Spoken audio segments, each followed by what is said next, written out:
Hello, hello, hello, and welcome back to the Amanda Kaufman Show with another double Kaufman episode. You got me, Rebecca, here co-hosting with the lovely Miss Amanda. Hello, welcome back. You're doing great. Oh my goodness, we are riffing, guys. So if you like these episodes, if you're enjoying the content, please do let us know. We really want your feedback. This is a massive experiment. We are walking the talk when we talk about experimenting in your business. So any feedback you got, positive, maybe negative, whatever, just give it to us. We're so Just be stoked to hear nice. what you guys think. Just be You nice. You can give control us. negative Just be nice. feedback in a nice way. It's That's fine. It's right. cool. But okay, jumping into the episode, guys, we were kind of just chatting and we came up with this concept of getting past the launch in your business. Because the launch is so exciting, whether it's like your first time opening up the business point blank, if you're launching a new product, if you're trying something different with a new audience, if you're maybe speaking for the first time, there's so much fun energy that comes from launching something new. And candidly, what is the energy of having a business that's 3 years in, 5 years in, 10 years in? And how do we keep that spark and that romance of it alive? Was kind of So my good. thinking. So, Amanda, how long have you been in business for? In entrepreneurship in general? In entrepreneurship, I'm on year 9 and business in general 19. So I spent the first 10 years Whoa. of my career in business, but it was in a corporate capacity. I was doing consulting for a pretty big consulting firm. So that was cool because I got to work in a bunch of different industries. But yeah, I went out on my own 9 years ago.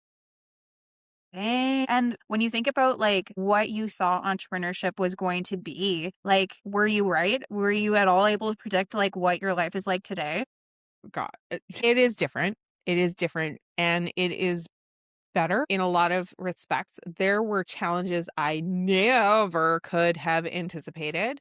And yeah, I don't think I would trade it for a dang thing. And I I say it's better because when I first became an entrepreneur, I very much looked at it as an escape route, which I can say comfortably now. I've done my work. However, at the time I probably couldn't have told you that. I just knew that I had this desire to impact people in a particular and specific way. And I knew that the job that I was in, I would maybe still get to do it on the side because that's really how I started, but I would never be able to have that be the main thing. And so that was coaching, by the way, at the time. It was high performance personal coaching was my first love of entrepreneurship. And then what ended up happening is as much as I love coaching, and I love coaching, I love entrepreneurship more. So yeah, I'm really into it. I think about it all the time. I think about it, read about it, watch about it. It's fascinating to me because I think business is just this incredible intersection of, sociology and society and obviously economics, but psychology too. And so I get to nerd out all the time. That's amazing. Well, and it sounds like you still have so much energy when it comes to the business. You don't seem like you're just showing up to that 9 to 5 kind of vibe. You are genuinely really invested still. Has that always been the case in your business? Have there been seasons when you're less in love with it? Or how has that been for you? I have had Okay, so my when I compare the two experiences of being in corporate versus being in entrepreneurship, corporate definitely came with its challenges. I was scared of different things. And then when I became an entrepreneur, I was challenged by everything about it. What's so interesting is wherever you go, there you are. You've probably heard that before, right? So 100%.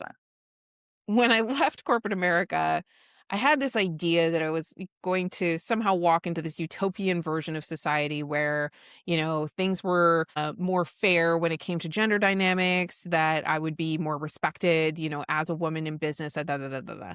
And what I learned was what's happening in corporate is really a reflection of what's happening in society. And it's a little like getting off of a cruise ship and climbing into a rowboat. Right? So when you're Okay. an entrepreneur, a solopreneur, you're on this little dinghy and you're so you can cut corners really fast. It's dynamic that way, but I would say that the exposure to the waves of the reality of the world is much more much more felt when you are a Amplified? small business owner. And I think I was insulated and protected from a lot of things in corporate that I didn't know to appreciate at the time. It. I don't know. I kind of wanted to know about like what it feels like in that like honeymoon phase of your business. Like when everything's kind of all new and like you're trying new things, you're excited about like new products or new avenues of generating income versus, when you kind of have things dialed into a level. Like we're always working on stuff, we're always improving, but like your day to day now has to feel a whole lot more like I do this and then I do that and then I do this and then I do that? Or is that just like a total misrepresentation on my side? Would agree that there's a level of stability that's come with wisdom. Mm. Mhm. So, what I mean by that is just like yes, my life is much more dynamic as an entrepreneur than it ever would have been as a corporate employee. I do have to flex and respond still like a lot more. When you're new though, when you're new, you don't know better. So you're like ignorance on fire and you're just like, "Hey, the world's my oyster." And that naivete is just incredible because you haven't actually encountered reality yet. And when you do encounter reality for the first time, it can be straight up rude. And like, so for example, I remember in my first year or so, I was like, I'm on my way. I'm a new coach. Look out, world. Here I come. And I thought I was being like so clever, learning like advertising and marketing and like all these things that other people didn't know. And I was like, oh, yay, I'm so special about that. So like that feels good to know things that other people don't know, just by the way.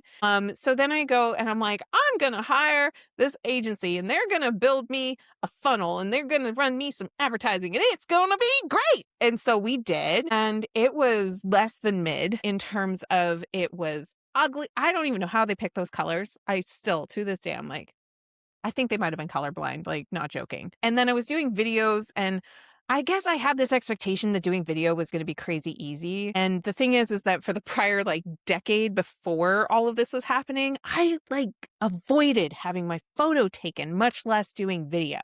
So I was surprised that I would run out of breath. I was surprised that I looked heavier on camera than I did in real life, I thought.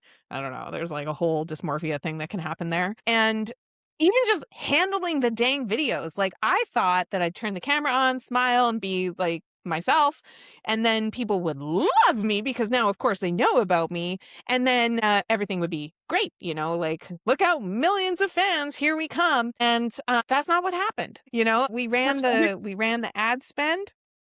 The first comment I ever got on a paid ad, which, by the way, I'm over it, but the first comment I ever got was, "This woman looks like she feeds her cats people food." Now, I think it was an That's insult. just an I honestly oddly still specific don't know what it comment. means. It's such a weird thing to say, right? But it was like my first interaction really with the weirdness of the internet and the general public. And I panicked and I was like, "Oh, advertising is evil. It has mean people on the other side." And so then I completely pulled back from that strategy for a couple of years. And I, of course, blamed the agency. It wasn't their fault, right? Making ugly pages is not a crime, people, but, like, it was bad. It was a smoking disaster. So, what happens is, like, we have our first disaster, whatever it is, whether it's an embarrassment at a public speaking event, or you encounter somebody who's just straight up rude or trolling on the internet, but we start experiencing the reality of the real world. People are less excited about what you have to offer than you want them to be. They require more explanation. People get more confused, like, there's all these obstacles that show up and you're like, "What the hell?" Like, I'm being authentic. I'm doing this thing that's good for the world. Why does the world not want me? Right? And it kind of moves into this whole crisis around I'm just being real. Like, after you've really launched the thing, you've got some initial success. The only thing you want to do after that is have more success. But the thing is the more success you get, the more resistance you encounter. And if you're not ready for it, Mm. it can be really debilitating.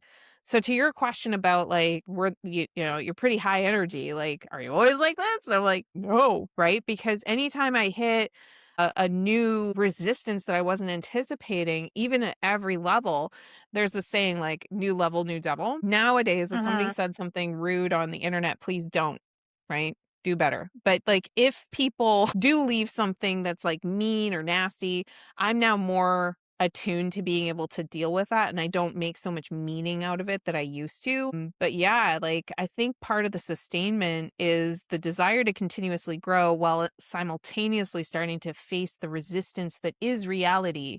And then finding a way to like still stay connected to your goals even with those setbacks. 1,000%. Because in my experience and like my exposure to entrepreneurs and things like that, I feel like there really are almost two camps, right? Because I don't think anyone goes into entrepreneurship knowing exactly what this beast is. Like even if you grew up with your parents being entrepreneurs like we did, like you don't know what that feels like firsthand until you do it.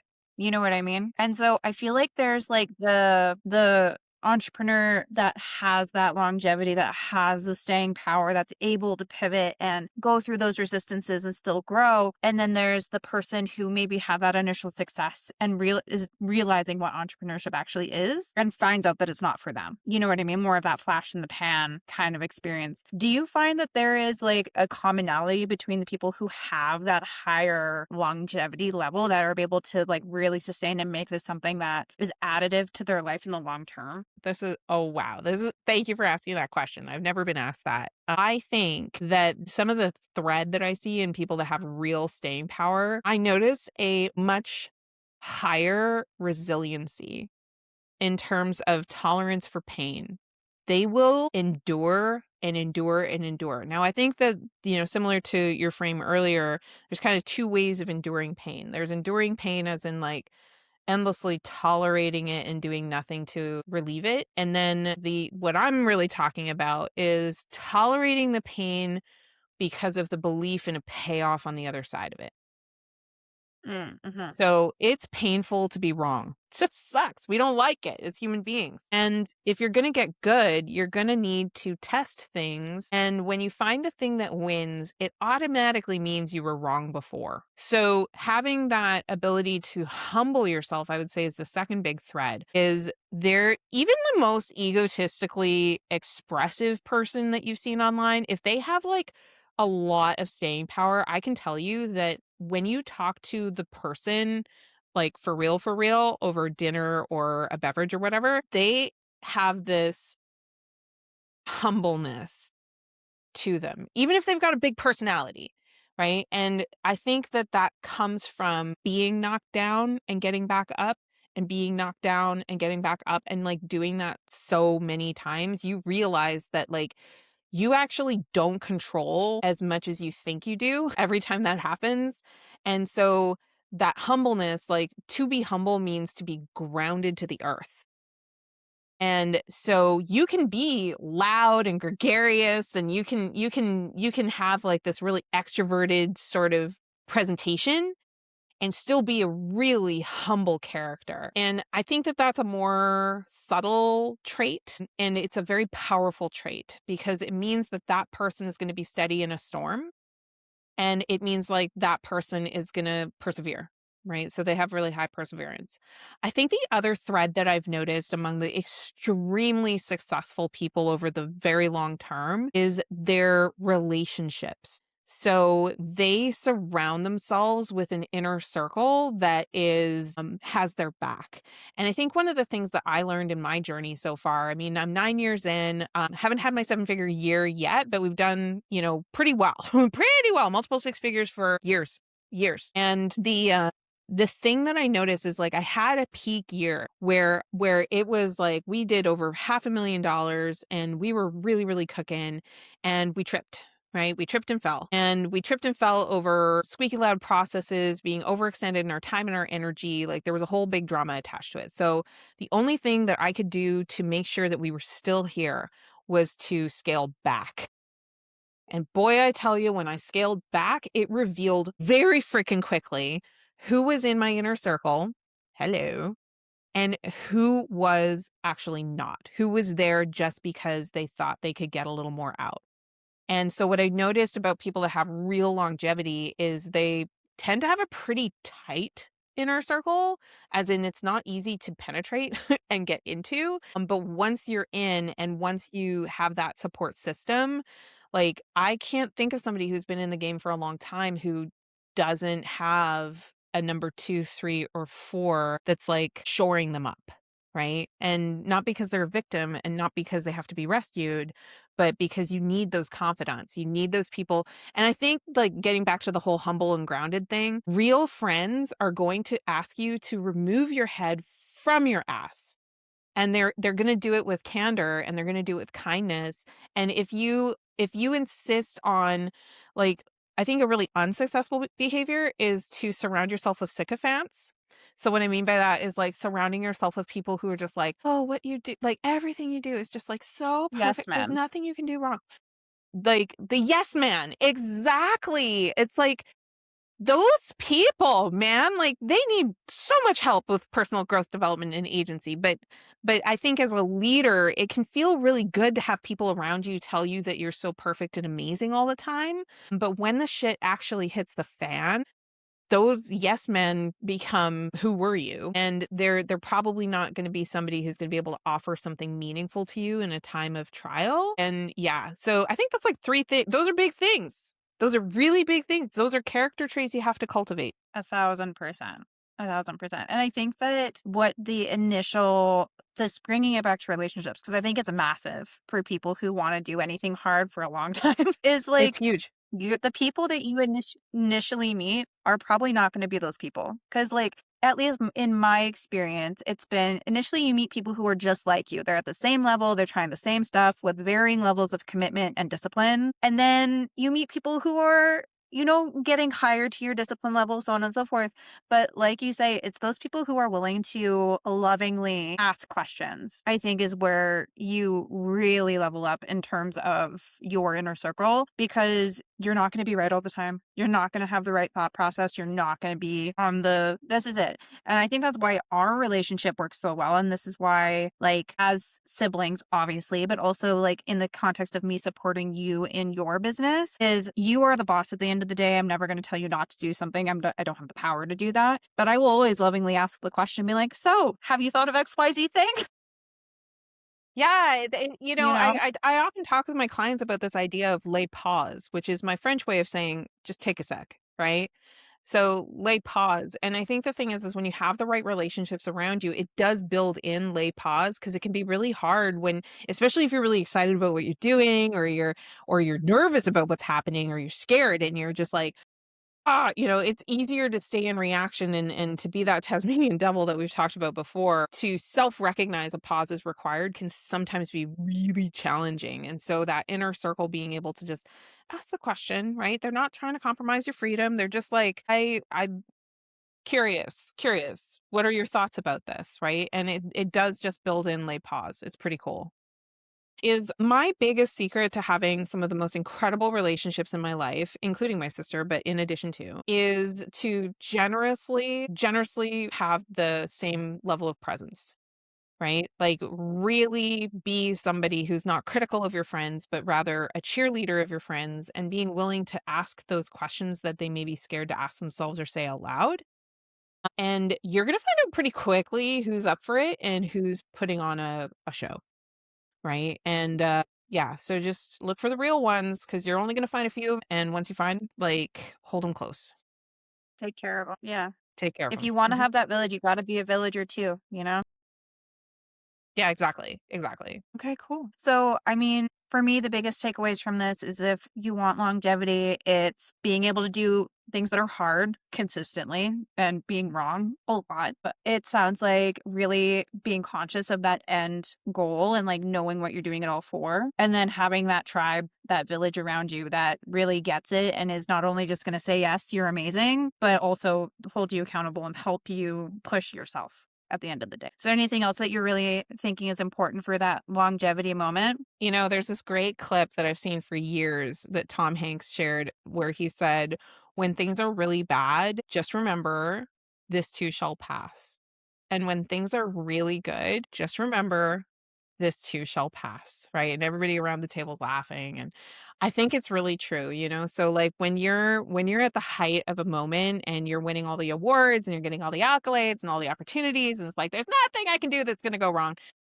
just like really feel that moment and be in it for sure and never make mistake of thinking that that's how it's always going to be, right? But it's also the other side. So when you're faced with the hardest decisions that you have to make in your business, and the hardest decisions are really the thing that's between bad and worse than that, and you have to make those decisions sometimes. And often as a business owner, you have to decide to let things go. And so when you're in those moments and you're feeling disappointed that that's a decision you have to make or that you couldn't come up with a better solution than the one that you had, just remember this too shall pass. It's not going to last forever. So, as much as you can, lean into the journey. And if you're more about the journey than you are about the destination, you're going to be in this for a long time. Love it. Well, that is what we have for you for today's episode, guys. If you loved it, let us know with your comments. Let us know with a review. If you have anything that you want us to dive deeper on, let us know that too. And yeah, we really enjoyed this one. So we will see you guys next time.